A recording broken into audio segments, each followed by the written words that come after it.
A common tradition in workplaces and in schools is Secret Santa. It's got a simple premise: everyone puts their name in a hat and pick out one name, and they have to get that name a gift without telling them who it is. And everyone got each other, you know, chocolates and sweets, and my teacher even got her person some equipment because they never bring it in. And you know what I got for my special person? A packet of mints. Just one cylinder filled with mints. Yeah, I know. Merry Christmas. I have had a bit of a shocker when it comes to uploading again. And for those wondering, my excuse this time is even worse than my last one. Basically, I've been rewatching all the Spider-Man films in existence so I can catch up for the new one, which... Wait, what was it called again? I can't remember. Let's ask this guy, Soups. For Spider-Man No Way Home! Okay, thank you, my friend. Spider-Man No Way Home. And when I watched it, you know, it's alright, you know. Wasn't anything that special, just Amazing Spider-Man 2 was better. Hey, lads, I'm joking, it was really good, I'm joking, mate, I'm joking. I'm sorry. Of course, the movie was amazing. Probably the best MCU film, best superhero film, best Spider-Man film I've ever watched. Legion's better than Endgame, Legion's better than anything, really. It was everything I hoped it to be. And the cherry on top, it came out 2 days early for me. Because I live in the UK and I got to watch it yesterday. While the Americans, they have to wait until tomorrow, so of course I'm not going to spoil it, but considering you're on YouTube right now to watch this video, you've probably already been spoiled because all I can see whenever I go on YouTube or TikTok is just people pirating the film, so yeah, be careful there, lads.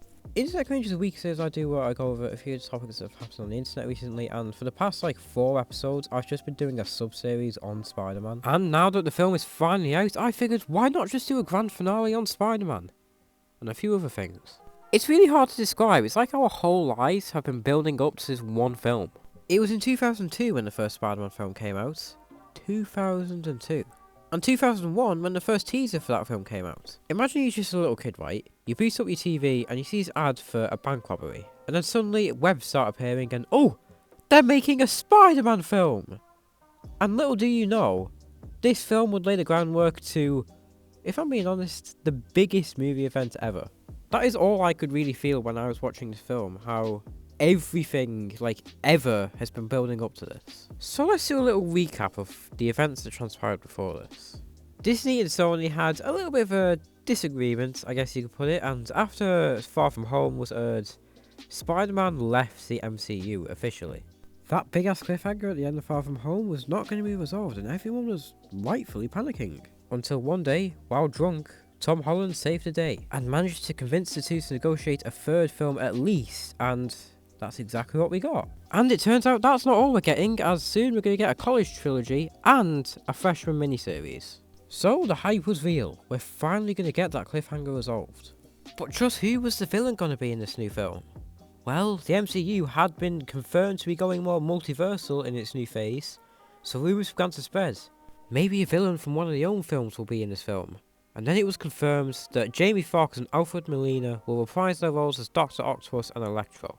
And the hype just wouldn't end. The teaser trailer came out and, oh my, was it a doozy. Willem Dafoe's Green Goblin was confirmed, Sandman and the Lizard were confirmed. Hell, even in the post-credit scenes to Venom 2, shows Venom and Eddie heading off into Spider-Man's universe to see his identity get revealed. And of course, throughout this whole thing, you can't forget the overarching theory that no one would let go. Andrew Garfield and Tom Maguire will be in Spider-Man No Way Home.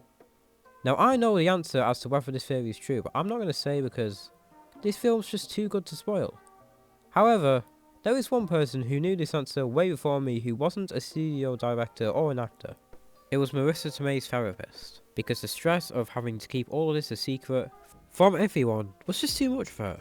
So she decided to use patient confidentiality to get it all off her chest. So in my eyes, the main thing we can take away from this is, don't be friends with Marissa Tomei.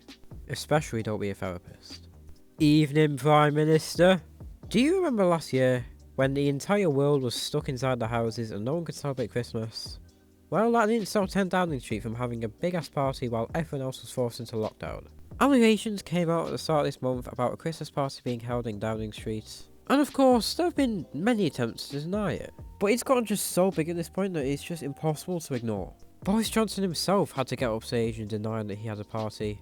And well, we all know what happens when he gets up on stage.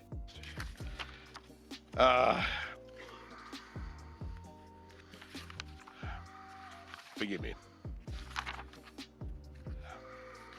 Forgive me. Forgive me. People will have the confidence to stay nearer the place they grew up, to start business, and business will have the confidence to invest. Hands up anyone who's been to Peppa Pig World. Not enough.